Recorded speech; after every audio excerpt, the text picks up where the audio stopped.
Hey guys, so I got my parts from Rock Auto here, and I'm glad I bought two different sets. I wasn't sure.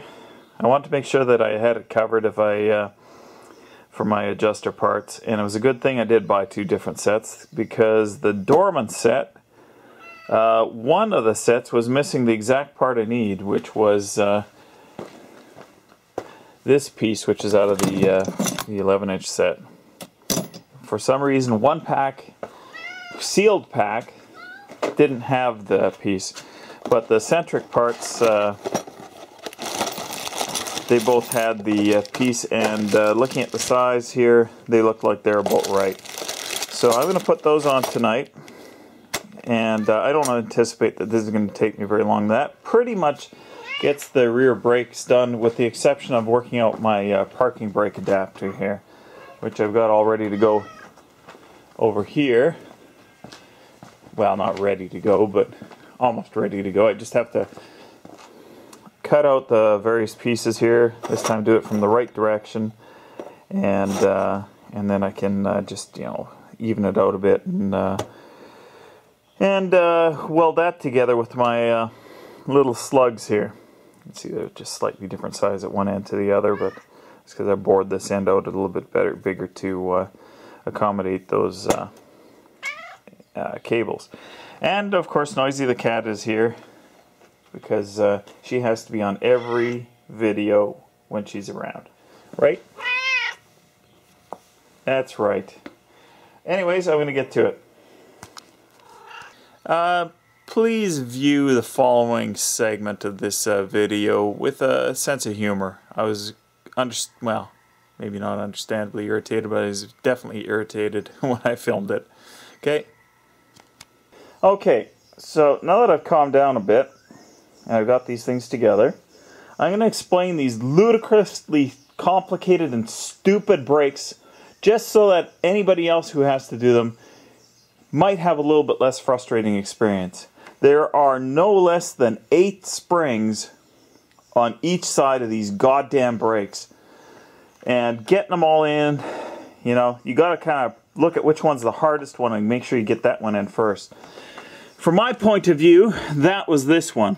So I clamped this piece in the vise and hooked it over this piece here. Now, of course, this little piece right here, hopefully you can see what I'm pointing at, this little piece right here will fall out while you're trying to do that. So you have to put a clamp on this to hold the two pieces together while you get this gray spring on. Once that's together, that piece is good. Don't forget to put this piece on before you put this onto your shoe, because then you'll have to take the whole piece of something apart to get it together. And be sure that this is fully seated. This little bottom piece here, I'll show you what one of those looks like. Where's that other kit? Ah, piss on it. You'll know what I mean when you got it.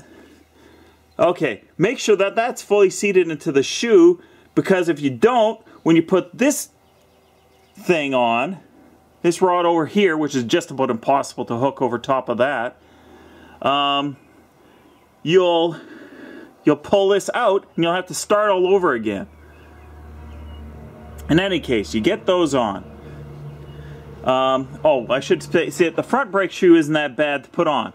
You know, you can put it on, retain it with this spring here, and then hook this spring on, and it's not so bad, although there's nothing to hook this useless tool into on this end to pull the spring over, so you're just reefing away on it anyways. Oh yeah, and don't forget that all the whole time you got to get this brake rod, shoe, or brake, what did they call it? I think they called it a rod.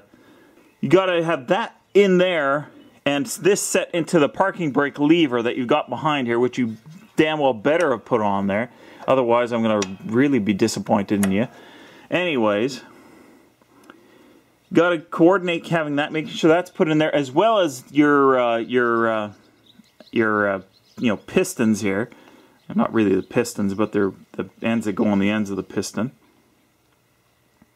Mellow, mellow.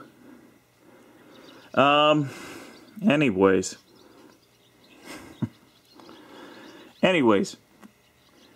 Okay, so once you've got this in here clamped down, you got this rod put on here, and this isn't the way the picture shows it. The picture shows it with this orange spring over top of this red rod. But this was just the way I had to redo it because it was just easier to do it that way in the end because I had to take this all off again because this thing popped off. Anyways, so once that's all done, you can get this yellow spring on, which is a royal pain in the ass, but there are some rivet holes up here at the front that you can hook your useless tool into to get that on. Once that's on, probably the easiest thing to do is to put your adjuster on. This isn't quite right. This is supposed to be sitting up higher. I've got to mess around with that a bit. You can get the adjuster on and then you can put your red spring on. That's fairly low spring constant on that. So it seems to go together fairly well. Okay, this is the driver's side, just so you know.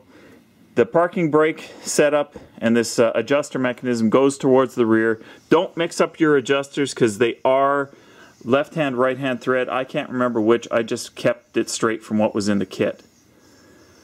Okay, I'll just quickly show you the passenger side.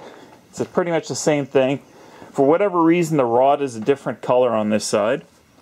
Maybe it's, well, it is left and right, so they won't work on opposing sides there. Anyways, so it's pretty much the same thing, same story, same problems with the adjuster on this side. So a lot of my problems, I think, are because I've got an oddball system here. Well, there are two standard brake drum sizes for the rear, which is 11-inch and 13-inch. And I seem to have some kind of oddball size, which is 12-inch. So I kind of had to mix and match my adjuster setup. This is the rod from the 11-inch system because the one from the 12-inch system was just too long. It wasn't even hooking on at this end. So anyways, if you'll ignore the really pissed off nature of the earlier part of this, it's not awful, but this hasn't straightened itself out. It still is really close. It's annoying. Yeah. So, who knows, I'm going to probably end up taking this apart to grind a little bit off of that to clearance that. It's not rubbing, but I don't think it can. Maybe once everything's all adjusted, it'll be a little bit better. Actually, you know what it will be, is once there's a little bit of tension on the parking brake assembly, it'll pull it up some, because it's completely slack, because there's nothing holding that. And of course, now it looks even worse. Anyways. There you go, that's what these rotten brakes look like. And boy, I tell you right now, the person that recommended that, or asked why I didn't change over to discs in the back, he had the right idea.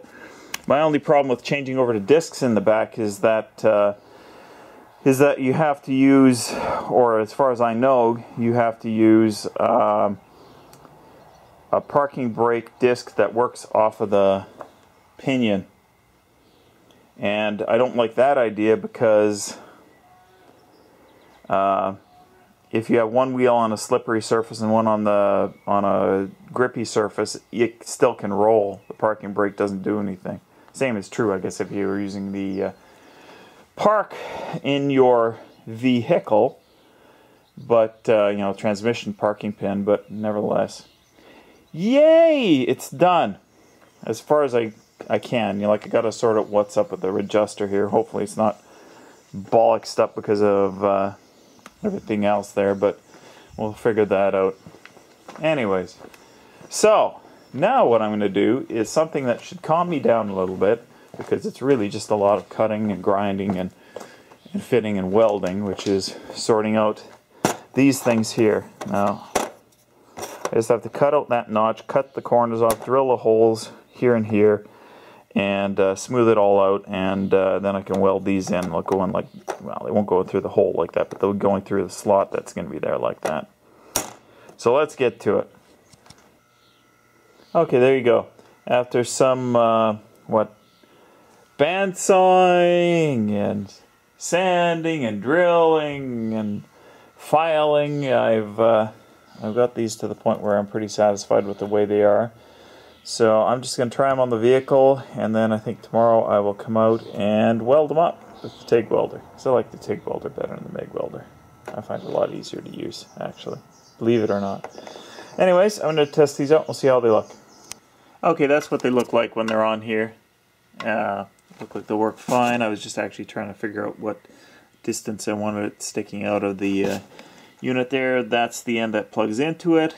Saves me buying yet a third set of these things. And that's how it'll come out there.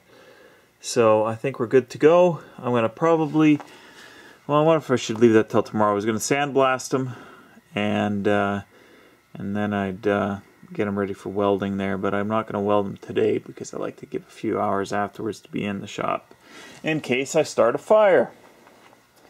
So anyways, I think that's it for today, guys. Thanks for watching.